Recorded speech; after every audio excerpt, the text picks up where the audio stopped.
देखो इसमें दिया है तालिका की जांच कीजिए, मतलब ये जो तालिका हमें दी है इसकी हमें जांच करनी है। प्रत्येक आकृति को त्रिभुजों में बांटिए।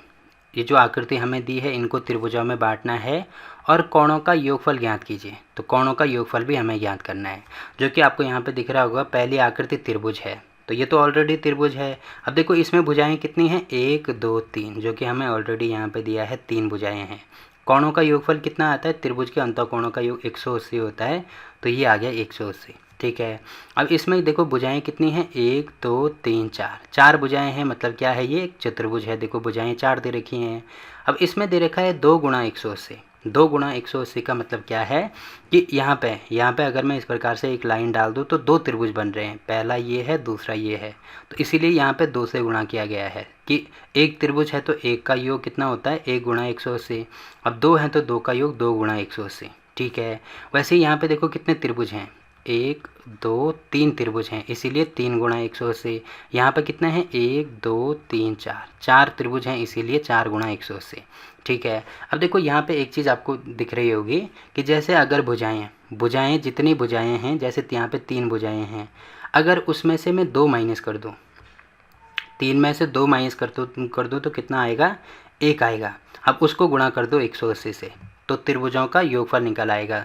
वैसे ही यहाँ पे आपको दिख रहा होगा कितनी भुजाएं हैं, 1 2 3 4, 4 भुजाएं हैं। अब 4 को 2 से माइनस कर दो, जैसे यहाँ पे 3 भुजाएं थी तो इसको मैंने 2 से माइनस किया, 4 भुजाएं हैं, इसको 2 से माइनस कर दो, जैसे आपको यहाँ पे दिख रहा होगा।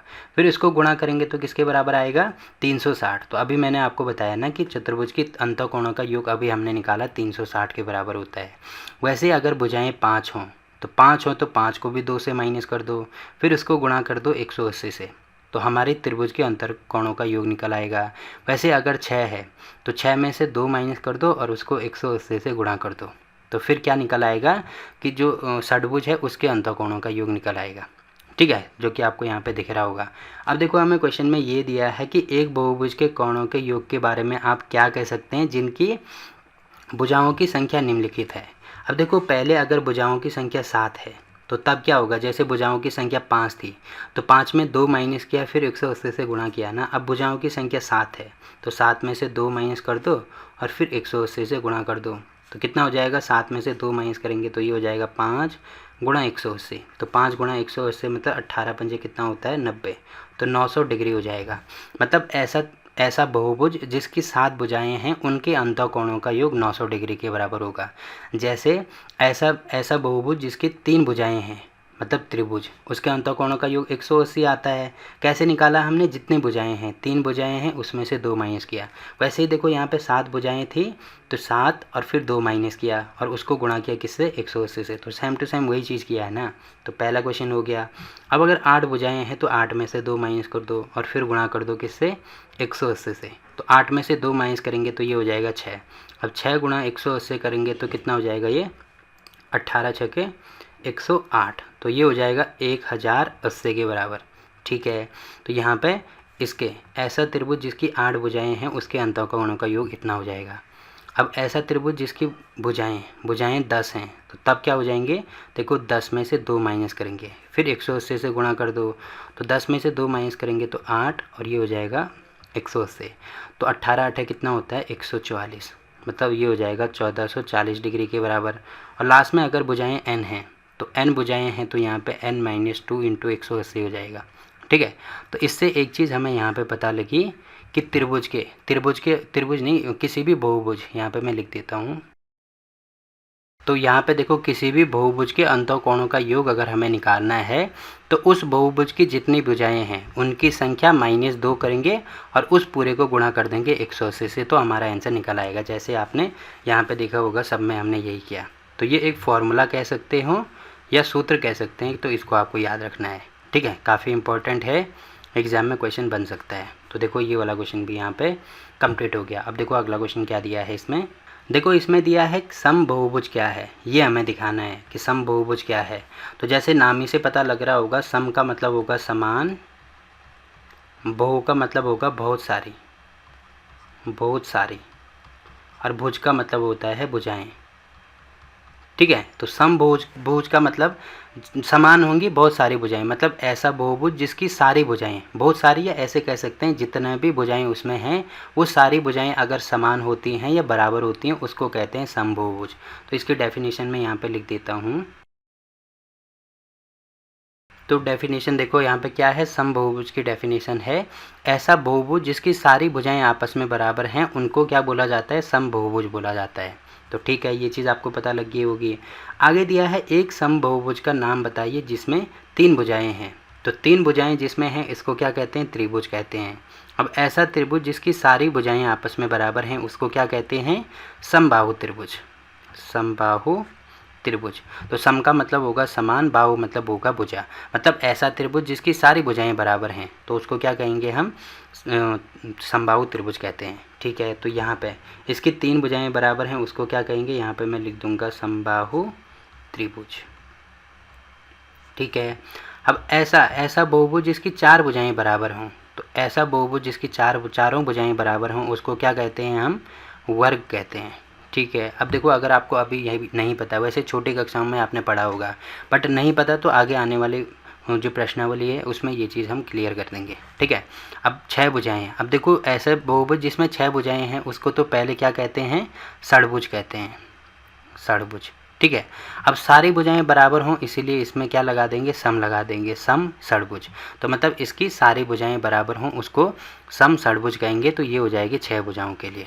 तो यहाँ पे देखो क्वेश्चन नंबर 5 का पहला, दूसरा और तीसरा पार्ट भी कंप्लीट हो गया। अब देखो अगला क्वेश्चन क्या दिया है इसमें, देखो इसमें दिया है निम्नलिखित आकृतियों में x कोण की माप ज्ञात कीजिए। मतलब जहाँ जहाँ पे हमें x दिख रहा है उसका मान हमें निकालना है। तो सबसे पहले तो आपको यहाँ पे दिख रहा होगा, देखो कितनी भुजाएं हैं, 1 2 3 4, मतलब ये चतुर्भुज है। अब चतुर्भुज के अंतःकोणों का योग, क्योंकि ये सारे अंदर की ओर बन रहे हैं ना, तो इसीलिए इनको अंतःकोण कहेंगे। तो यहाँ पे लिखेंगे, तो चतुर्भुज के अंतःकोणों का योग कितना होता है, 360 के बराबर होता है।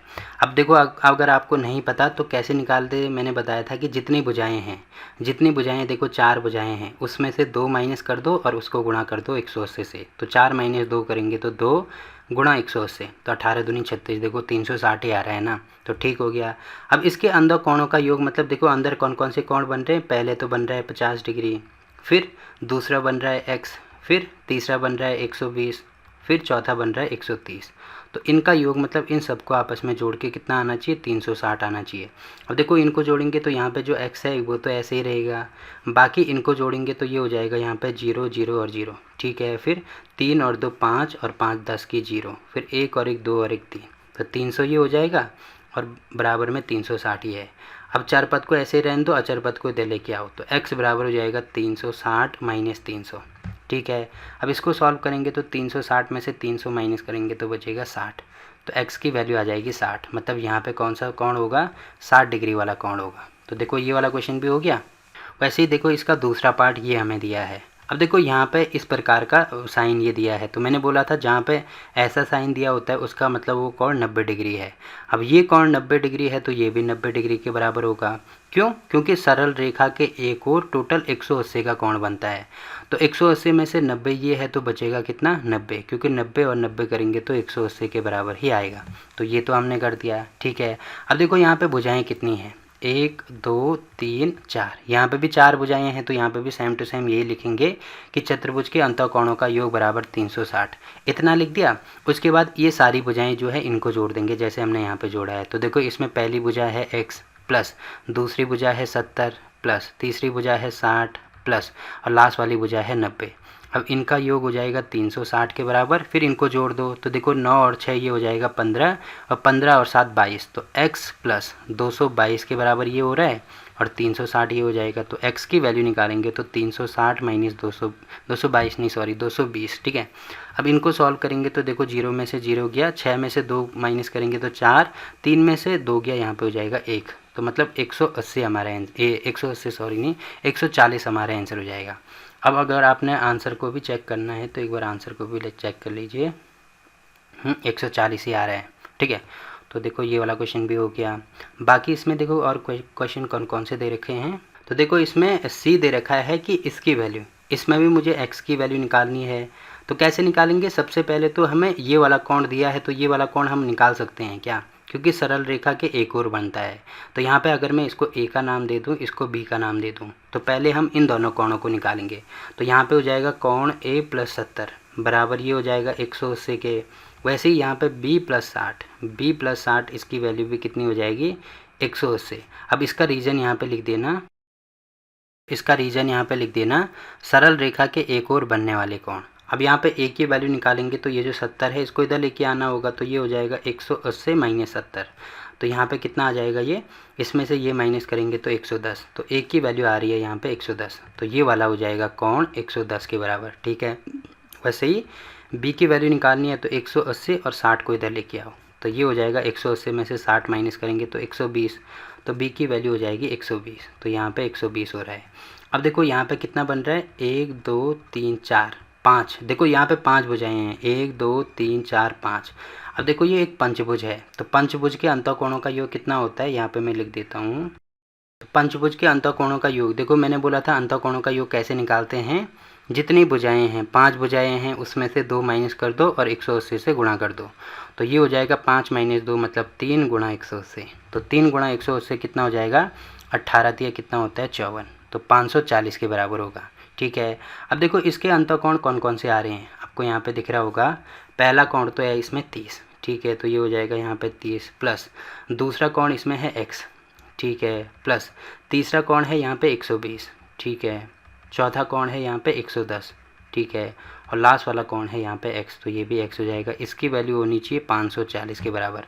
ठीक है, अब देखो ये संख्याएं हैं, इनको जोड़ दो, तो 110 और 120 ये हो जाएगा यहाँ पे 230, प्लस में 30 करेंगे तो ये हो जाएगा यहाँ पे 260। ठीक है, तो ये पूरी वैल्यू इनको जोड़ेंगे तो ये हो रहा है 260 के बराबर। अब देखो एक x ये है, एक x ये है, तो एक और एक कितना हो जाएगा, ये 2x बराबर हो जाएगा 540 के। अब 260 को इधर लेके आएंगे तो ये हो जाएगा 2x बराबर 540 माइनस में 260। अब 2x बराबर ये हो जाएगा, इसको माइनस करेंगे तो देखो 14 में से 6 गया तो 8 और 6 14, फिर 4 में से 2 गया 2। अब x की वैल्यू यहाँ से निकालेंगे तो ये हो जाएगा यहाँ पे 280 बटे में 2, तो 2 से काटेंगे इसको तो यहाँ पे होगा 1, यहाँ पे होगा 4, तो x की वैल्यू आ रही है 140, तो 140 हमारा आंसर हो जाएगा। ठीक है, तो यहाँ पे भी 140 होगा, यहाँ पे भी 140 होगा। अगर अपने आंसर को चेक भी करना है तो यहाँ पे देख सकते हैं कितना आ रहा है, 140 ही आ रहा है सी का। ठीक है, अब लास्ट पार्ट इसमें ये वाला दे रखा है, तो इसमें कितनी भुजाएं हैं, 1 2 3 4 और 5। इसमें भी 5 भुजाएं हैं, तो यहाँ पे भी सेम टू सेम वैसे ही लिखेंगे कि पंचभुज के अंतःकोणों का योग बराबर इतना, मतलब इतना, यही चीज़ लिखनी है यहाँ पे। ठीक है, अब देखो इसमें भुजाएं, इसके बाद यहाँ पे लिख देना, मैं यहाँ पे लिख रहा हूँ, आप उसके नीचे लिख देना।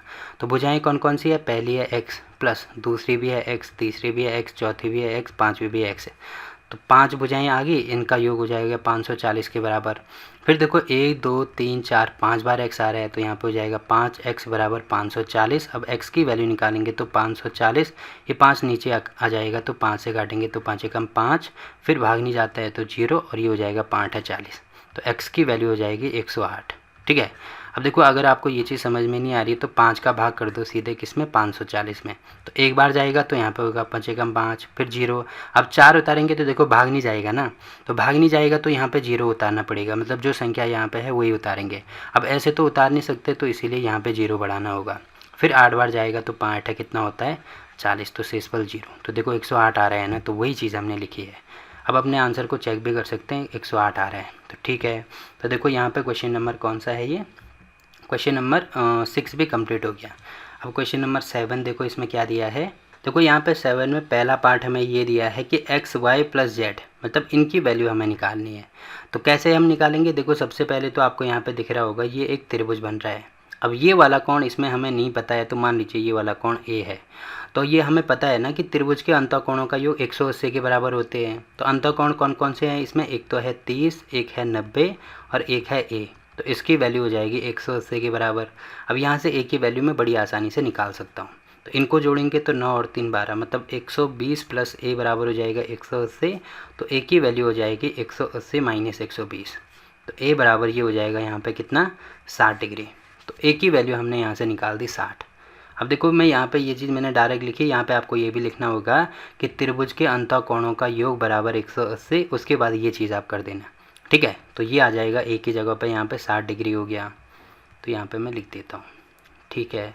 उसके बाद यहाँ पे हम ऐसे करेंगे, देखो यहाँ पे आपको दिख रहा होगा कि इसका किसी भी सरल रेखा के एक और कोण बन रहा है ना, तो इनका योग 180 के बराबर होगा। मतलब यहाँ पे मैं लिख सकता हूँ x + 90, ये बराबर किसके होगा, 180 के। ठीक है। वैसे ही यहाँ पे ये भी एक सरल रेखा के एक और बन रहा है, मतलब मैं यहाँ पे लिख सकता हूँ y + 60, इसकी वैल्यू भी कितनी होनी चाहिए, 180 होनी चाहिए। ठीक है। वैसे आपको दिख रहा हो ये भी एक सरल रेखा के एक और बन रहा है, तो यहाँ पे मैं लिख सकता हूँ z + 30, इसकी वैल्यू भी कितनी होनी चाहिए, 180 होनी चाहिए। अब देखो हमें निकालना है x + y + z, तो एक काम कर दो ना, इन तीनों को जोड़ दो। अगर मैं इन तीनों को जोड़ता हूँ तो यहाँ पे क्या आ जाएगा, x + 90, मतलब इसका लेफ्ट हैंड साइड अलग जुड़ेगा, राइट हैंड साइड अलग जुड़ेगा। तो x + 90 इसमें आ रहा है, y + 60 इसमें आ रहा है, प्लस z + 30 इसमें आ रहा है। ठीक है। बराबर राइट हैंड साइड में यहाँ पे आएगा 180 + 180 + 180। ठीक है। अब यहाँ पे x y z इसको अलग कर दो, तो x + y + z। अब ये नंबर जो है इनको जोड़ दो, तो 6 8 तो 9, तो 90 और 90 कितना हो जाएगा, 180। ठीक है। बराबर इसको देखो 180 को ऐसे रहने दो, इनको जोड़ दो तो 18 और 18 कितना हो जाएगा, 36, तो ये हो जाएगा 360। ठीक है। अब देखो x + y + z इसकी वैल्यू मुझे निकालनी है, तो 180 को इधर लेके आओ, तो ये हो जाएगा यहाँ पे 360, प्लस में 180 भी है 180। अब ये वाला 180 यहाँ पे प्लस है तो यहाँ के माइनस हो गया, तो इससे ये कैंसिल, तो x + y + z इसकी वैल्यू कितनी आ जाएगी, 360। देखो एक तरीका तो ये है। अगर आपको ये तरीका समझ में नहीं आ रहा है तो देखो यहाँ पे अगर मैं इसको इधर लेके आऊँगा तो यहाँ पे इसकी वैल्यू x की वैल्यू आ जाएगी ना, x बराबर कितना होगा, 180, 90 को इधर लेके आएंगे तो 90 होगा, तो 180 में से 90 माइनस करो, ये हो जाएगा 90। तो जहाँ पे x है वहाँ पे 90 रख दो, प्लस y की वैल्यू इसको इधर लेके आएंगे तो 180 में से 60 माइनस करेंगे तो कितना हो जाएगा, ये 120। ठीक है। अब z की वैल्यू के लिए इसको इधर लेके आओ, तो 180 में से 3 माइनस करेंगे तो ये कितना हो जाएगा, 150। अब इसको जोड़ेंगे तो कितना हो जाएगा, ये 5 और 2 7, तो 8 और 7 कितना हो जाएगा, 16। ठीक है। तो 16 यहाँ पे हो जाएगा 6, 1 और 1 2 और 1 हासिल 3, तो यहाँ से भी देखो 360 ही आ रहा है। तो ऐसे आप इसको कर सकते हैं। तो देखो पहला यहाँ पे 7वें का पहला पार्ट तो कंप्लीट हो गया। वैसे ही दूसरे पार्ट के लिए आपको यहाँ पे दिख रहा होगा, इसको मुझे सॉल्व करना है। तो यहाँ पे देखो ये वाली वैल्यू मुझे अभी नहीं पता है ना, तो इसके लिए मैं क्या कर सकता हूँ, इसको a मान सकता हूँ। ठीक है। ये हमने a मान लिया। अब देखो इसमें निकालना क्या है, मुझे x + y + z + w मुझे निकालना है। तो पहले तो मैं यहाँ पे देखो चतुर्भुज, ये 1 2 3 4 चतुर्भुज मुझे दिया है, तो चतुर्भुज के अंतःकोणों का योग होता है 360 के बराबर। और अंतःकोण कौन कौन से है, एक तो है इसमें a, एक है 60, एक है 180 और एक है 120, तो इसकी वैल्यू हो जाएगी 360 के बराबर। अब देखो यहाँ पे a की वैल्यू मुझे निकालना है, तो इनको जोड़ेंगे तो 180 और 120 ये हो जाएगा 300, फिर 60 करेंगे तो ये हो जाएगा 360, 300, ये 8 और 2 10, हाँ 360 ही हो जाएगा। सॉरी यहाँ पे 180 नहीं है बल्कि ये 80 है। ठीक है। ये 80 है, तो यहाँ पे 80 और 100 को जोड़ेंगे तो ये हो जाएगा, 120 को जोड़ेंगे तो ये 200 हो रहा है, फिर 200 + 60 तो ये हो जाएगा यहाँ पे 260, बराबर ये हो जाएगा 360। फिर a की वैल्यू मुझे निकालनी है, तो 360 - 260, तो a की वैल्यू हमारे पास आ रही है 100।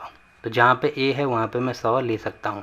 अब यहाँ पे भी सेम टू सेम ऐसे ही करेंगे। देखो यहाँ पे त्रिभुज नहीं, सरल रेखा के एक और कितने का कोण बनता है, 180 का, मतलब z + 60 अगर मैं करना होगा यहाँ पे, तो ये हो जाएगा 180 के बराबर। वैसे ही अगर मैं यहाँ पे देखूँ तो ये हो जाएगा y + 80, तो इसकी वैल्यू भी 180 के बराबर। वैसे ही यहाँ पे आपको दिख रहा होगा x + 120, इसकी वैल्यू भी किसके बराबर होगी, 180 के बराबर। और यहाँ पे देखो ये 100 आ रहा है ना, तो ये हो जाएगा w + 100, तो इसकी वैल्यू भी हो जाएगी 180 के बराबर। फिर इन सबको जोड़ दो, तो सबको जोड़ के देखो x + y + z ये अलग जोड़ेंगे, z + w ये अलग जोड़ेंगे, उसके बाद ये नंबर अलग जोड़ेंगे, तो इनको जोड़ दो 120 और 100, ये हो जाएगा कितना, 220, फिर 300 और 360, तो यहाँ पे आ रहा है ये 360, बराबर ये टोटल इनको जोड़ेंगे तो 18 चौको कितना होता है, 72, तो ये टोटल आएगा यहाँ पे 720।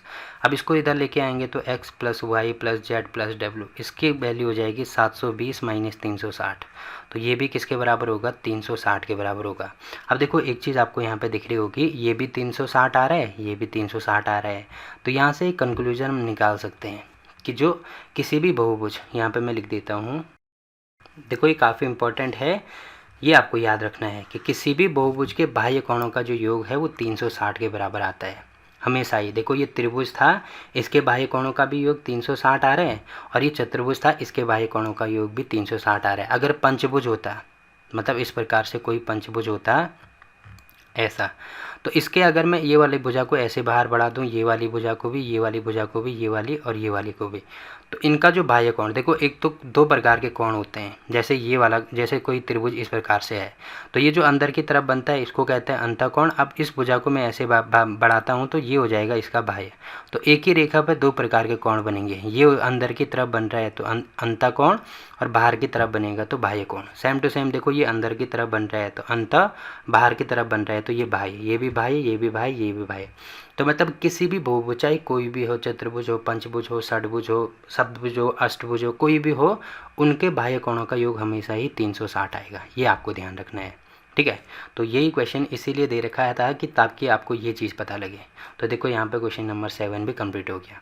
तो यहीं पे ये प्रश्नावली ख़त्म होती है। अब देखो इस प्रश्नावली के किसी भी क्वेश्चन में अगर आपको कोई दिक्कत आती है तो आप कमेंट करके पूछ सकते हैं, ठीक।